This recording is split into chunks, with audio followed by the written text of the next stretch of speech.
What is going on, ladies and gentlemen? Ty from Ty Drives here for yet another walk around and test drive video. And this we have sitting before me is a 2022 Jaguar E-Pace SE. So this is a pretty neat little SUV here that we have to film. And throughout this video, we're going to be showing you all of the features this has to offer, as well as taking it for a little test drive. So we're going to start off on the exterior. We'll move our way under the hood, see what powers the E-Pace. We'll then check out the trunk, see what that has to offer, and then we'll move on to the passenger compartment, starting with the rear seats. We're going to see what's going on back there, see how much room we have back there, and sort of the amenities. And then we'll move our way up front to the front seats. But you're going to want to make sure to stick around to the end of the video, because I'm going to strap this GoPro to my head and we're going to take this for a quick test drive. I've never driven one of these before, so it'll be a first for both of us. Before we get started, I'd like to give a huge thanks to Jaguar of Hartford, in Hartford, Connecticut, of course. Start off here with our headlamps. Now, even the most basic E-Pace comes with full LED units. However, if you upgrade to the SE, you have a much nicer looking LED headlight unit. You can see everything is powered by LEDs, to the daytime running lights, high and low beams, and even the turn signals. We have some pretty nice gloss black elements, because this has the gloss, the black pack, so that's pretty cool. So you can see some of the gloss black in the grille. We have parking sensors that span the front bumper, and the very nice Jaguar emblem up front, of course. We have a nice sort of short and sloping hood up there, and some pretty good looking gray painted 19-inch wheels. And as you can see, the tires measure 235/55.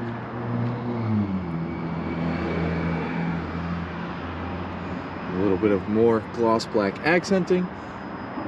And if we take a look up top, we have a sort of blacked out roof with the fixed panoramic sunroof, which is very nice. More gloss black surrounding the windows.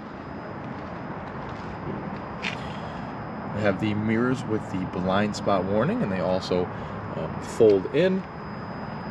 We also have the smart key entry on all four of the door handles, so you just tap to lock and put your hand behind the handle to unlock. Same wheel and tire setup over here. Really neat shape for the back. It kind of comes down at quite the angle, and then another pretty neat angle there too towards the rear. Shark fin antenna and pretty large spoiler up top. Just like the headlights, the taillights are fully LED, so the turn signals, brake lights, taillights, all that good stuff, all LED on this vehicle. Parking sensors back here, and we also have a tow hitch receiver, dual exhaust outlets. We also have some blacked out badges up here, so the Jaguar emblem, the E-Pace emblem, and we also have the reversing camera and the trunk release right over here. So, this is a really neatly styled vehicle, and it's kind of an exclusive car. You don't really see many of these on the road, and I'm not quite sure why. But what do you guys think of the styling on this vehicle? I think it looks pretty darn good on the outside. So, popping the hood of this particular E-Pace, we have the P250 powertrain, and there's also a P300, so I'll explain what that means. Both are 2-liter turbocharged inline fours, but the P250 has 246 horsepower, 269 pound-feet of torque, like the one we're working with. And the P300 comes with 296 horsepower, 295 pound-feet of torque. So those numbers there, the P250 and P300, kind of go along with the horsepower rating, so that's pretty neat that they give you two different engine options. Regardless of what engine option you get, will come with all-wheel drive as standard and a 9-speed torque converter transmission. Pretty neat and tidy up here. We have the air box over here. As you can see, the engine is sort of mounted this way, and we have the engine oil dipstick over here, the oil filler, and it's pretty compact under here, which means that you get quite a bit of passenger room, even though this is a smaller SUV. So very good packaging under the hood here. And you could see that the hood release is right in the center.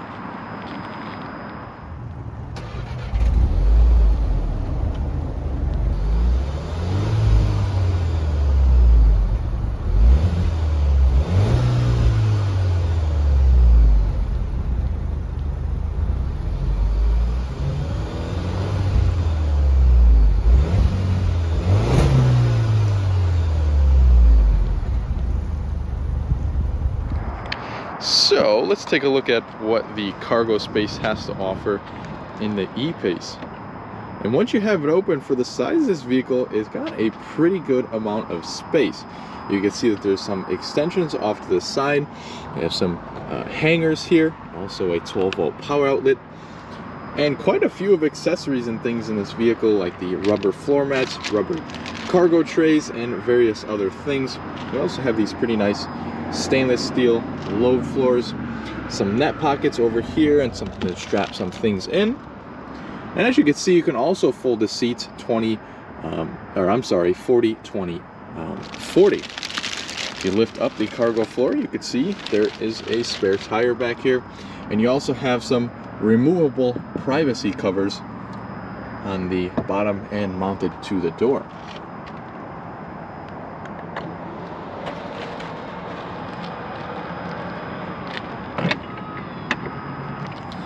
Alright, so at this point we could move on to the interior. I'll start that off with the rear seats. This has the full black leather interior and a 12-speaker Meridian sound system, which sounds awesome. Pretty nicely appointed back here, so you have the nice soft to the touch materials up here. Then we have this sort of leather material down on your armrest. We have the window control, a bit of storage in there, and it's also pretty soft to the touch even down here.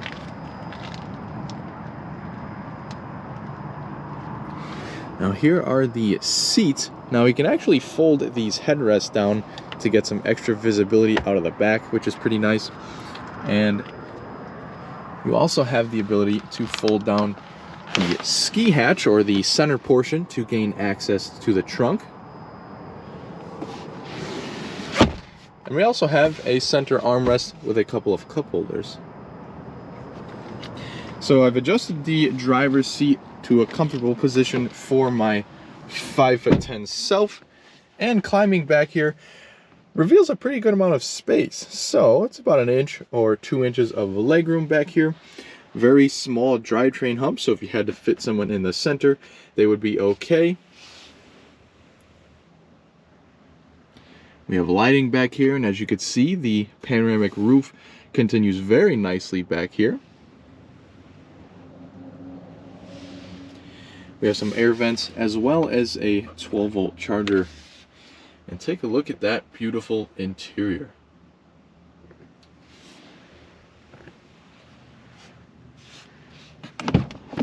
And at this point, we could hop out of the back and into the front seat.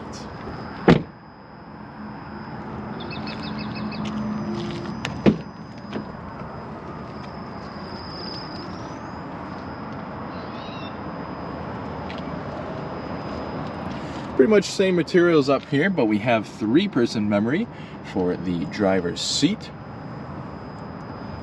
We also have some powered child locks for the rear doors.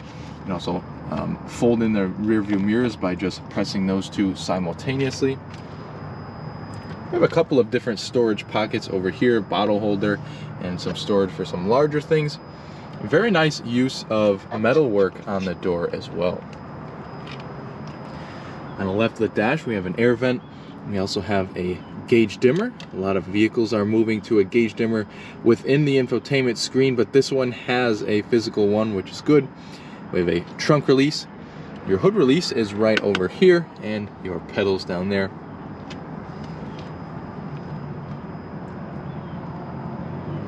Pretty good looking seats with the Jaguar symbol embossed in the headrest. Very nice stitching and deviated leather as well. Full power with the 4-way lumbar. We also have the lever for the tilt telescoping steering wheel right here.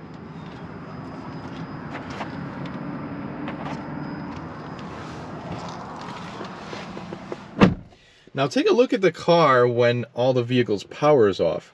It doesn't look like there's any buttons anywhere in this vehicle. That's because they're sort of a capacitive touch and they kind of light up when you turn the car on. That's a pretty neat feature. Alright, so here's the key for the E-Pace. Very nice looking key. You have the Jaguar logo on the back, and then you also have a physical key that'll slide out of the bottom. You just press the little button here and it'll slide right out in case you need that. We have lock, unlock, trunk release, panic alarm, and the ability to turn on the exterior lights if it's dark out and you're trying to find your car or something like that. Of course, this vehicle has push button start, and the button's right up here on the dash. And once it starts, you can see all of the buttons sort of illuminate. So that's a pretty cool feature of this vehicle, I think. But we're going to start off the features on the interior with the steering wheel. So we have a completely leather wrapped steering wheel. Has this sort of wrap to the leather too, which is pretty cool. But as far as features go, we have all of the media controls and also the buttons to configure the screen up there. We also have a sort of programmable button. You could kind of program what you want it to do within the infotainment screen, which is pretty nice. We also have your cruise control settings, your lane keep assist, and the heated steering wheel control right there.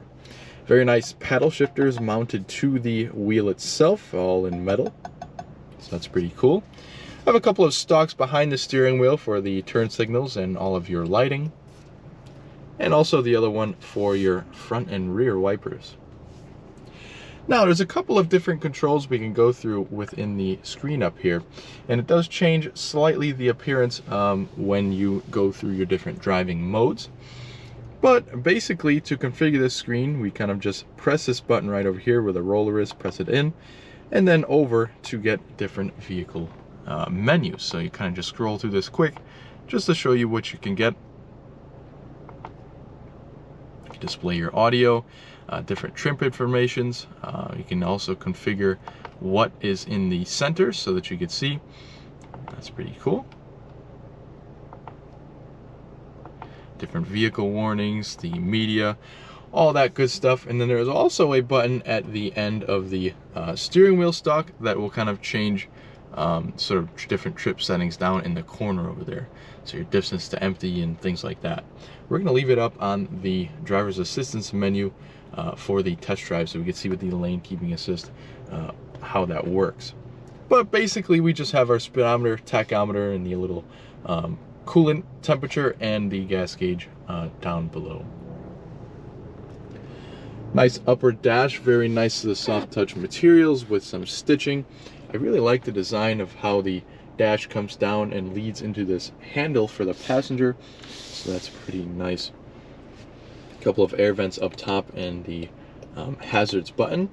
Very nice big screen for this vehicle and unbelievably clear graphics. I really like the setup of this screen. It didn't take me very long at all to get used to it, and I haven't been in a Jaguar in probably years.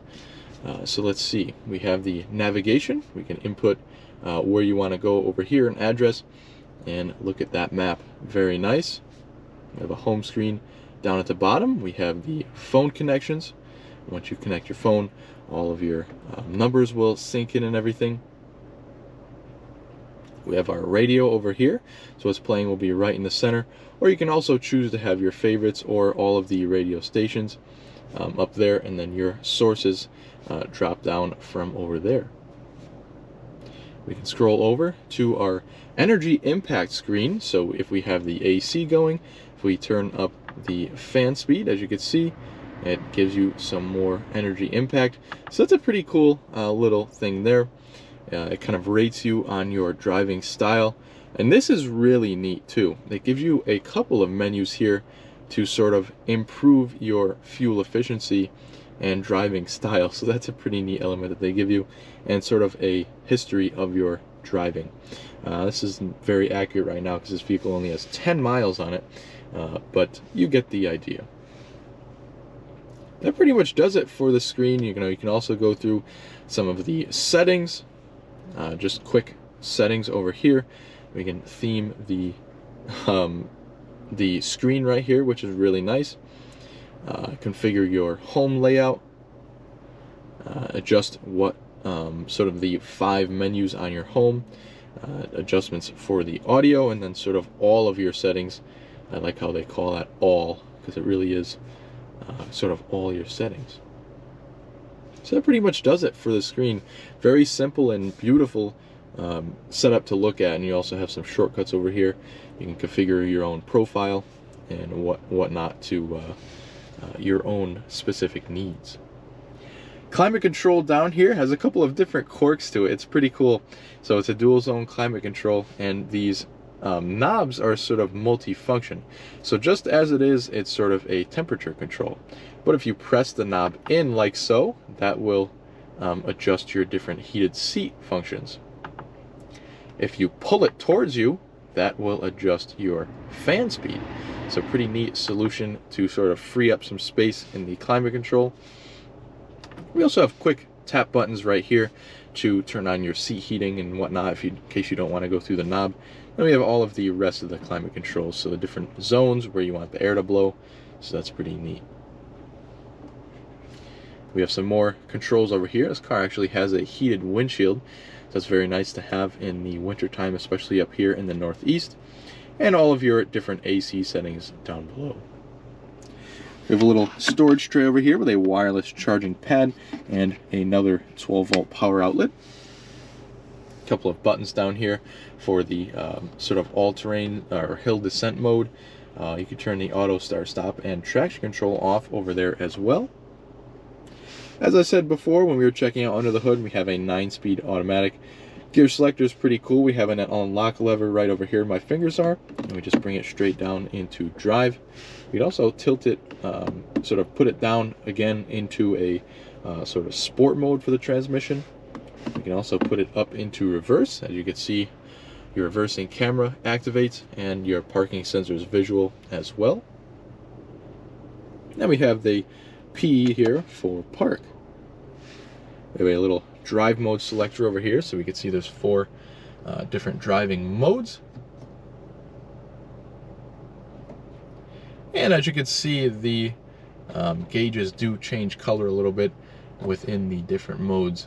So we'll kind of be bouncing between the comfort and dynamic mode throughout our test drive, and I'll kind of let you guys know when we do that. We also have the volume knob here, which is pretty nice. A couple of pretty large cup holders here.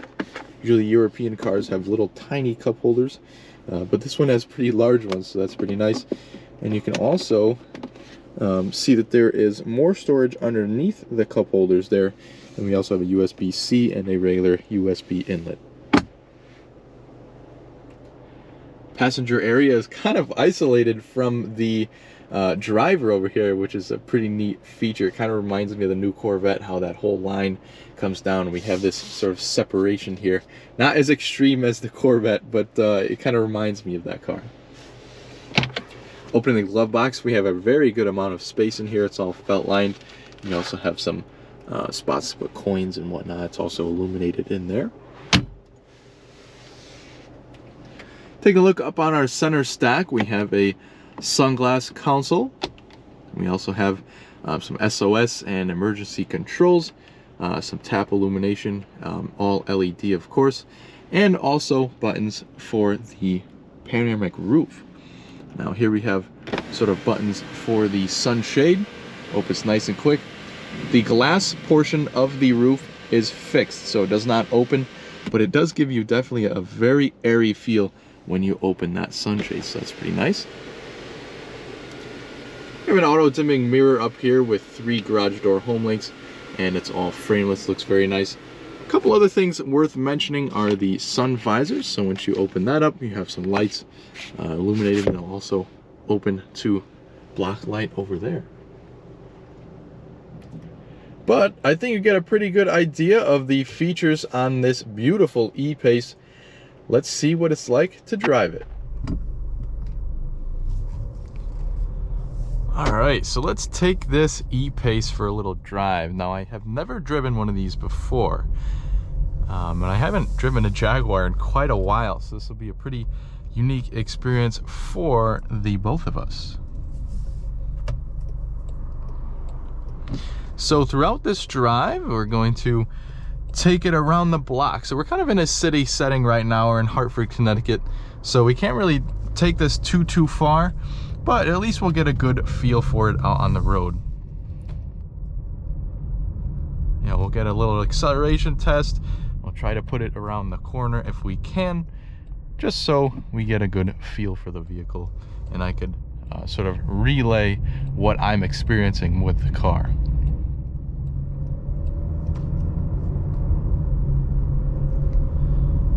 So far, the 2-liter turbo is pretty quiet, which is good.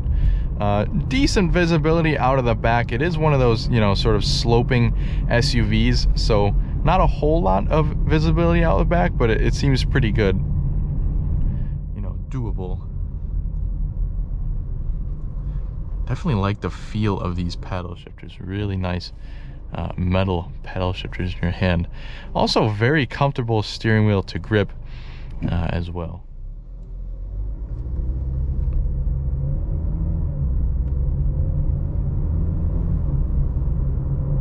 So we have it in comfort mode at the moment, and we're going to be switching it over to dynamic to do a little acceleration test in just a minute.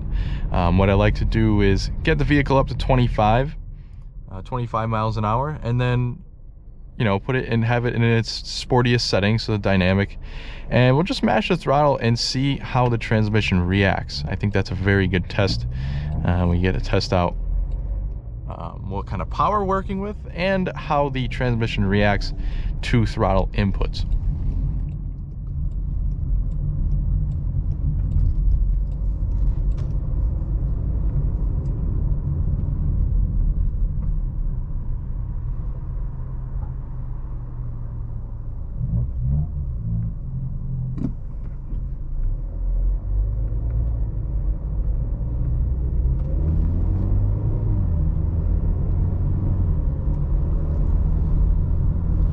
So far, the 9-speed transmission has some pretty good ratios to it, and it's very smooth.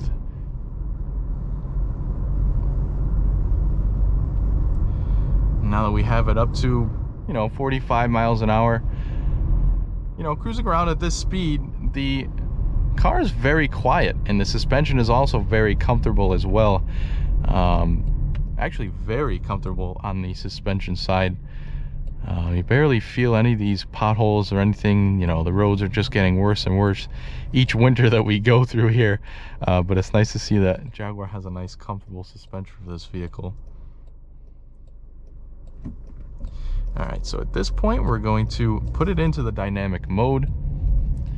As I said before, we'll get it up to 25, mash the throttle, and see what happens.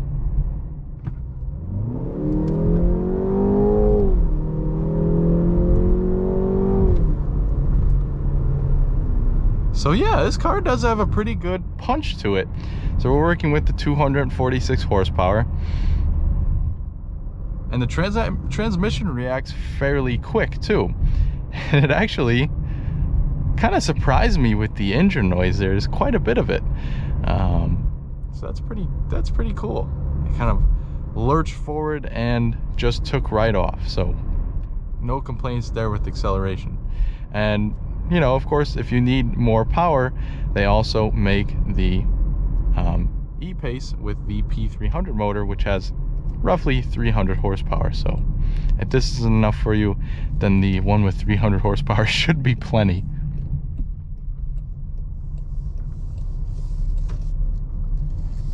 So just kind of coming back into our home base here.